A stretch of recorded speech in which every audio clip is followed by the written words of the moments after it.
Sa mapagpalang araw po sa ating lahat and welcome po to our daily devotion. Ngayong araw po is magkakaroon po tayo ng panibagong series po. Ito po'y panukol po sa God's Generous for the Righteous.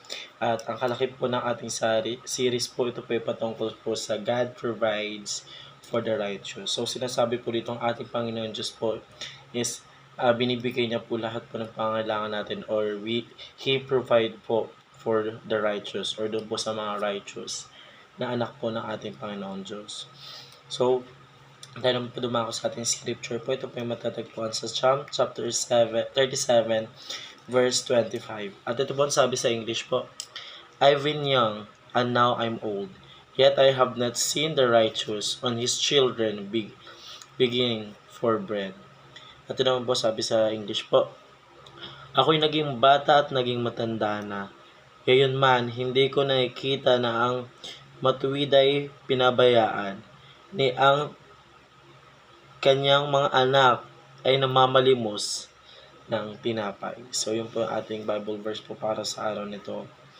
And tayo naman po dumako po sa ating teaching po or ating katuruan po. Una, God is more generous to the righteous. So, yung kabaitan daw po na pinapakita po ng ating Panginoon Diyos is para po doon sa mga righteous po na mga tao. Since tayo po ay lahat ay isa na pong righteous po na anak po ng ating Panginoon Diyos, but still we have sinner po. Pero nung binigay po ng ating Panginoong Diyos si Jesucristo po sa ating buhay po, nung siya po ay namatay at yung Holy Spirit po is naiwan po sa atin, doon po is naging righteous na po tayo sa ating Panginoon Diyos. So, bilang isang anak po na ating Panginoon Diyos, pinapakita po ng ating Ama yung generous niya po doon po sa mga righteous or doon po sa mga sinalba po ng ating Panginoon Diyos po para pagbayaran po lahat po ng kasalanan po natin ng ating Diyos po ang gumawa po nun at pinalitan niya po tayo bilang isang righteous but still as sinners po.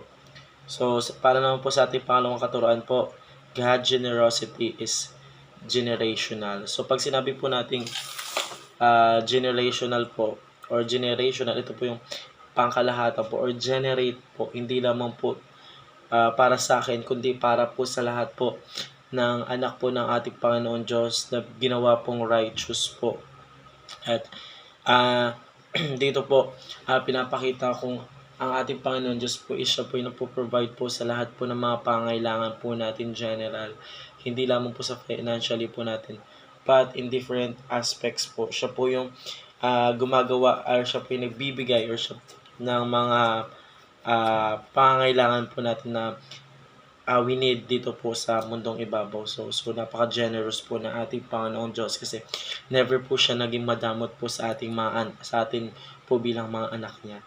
So, pangatlong katanungan po, God's generosity is meant to be experienced. So, itong generosity daw po ng ating Panginoon Diyos is nakatadahanan na po na ma-experience po natin bilang isang anak po ng ating Panginoon Diyos at ito po hindi po pinipili pero ito po ay for general. Kung sinasabi na general, it's pangkalahatan po. So, yung generosity po ng ating Panginoon Diyos is na-experience na po natin ngayon pa lang po, simula pa lang po pagka-baby natin, simula pa lang po paglabas po ng tiyan, sa tiyan po ng ating magulang, doon pa lamang po pinapakita na po na na-experience na po natin yung generosity po ng ating Panginoong Diyos. So, yun naman po para sa araw na ito. Maraming salamat po sa pakikinig and see you po ulit bukas para po sa ating daily devotion.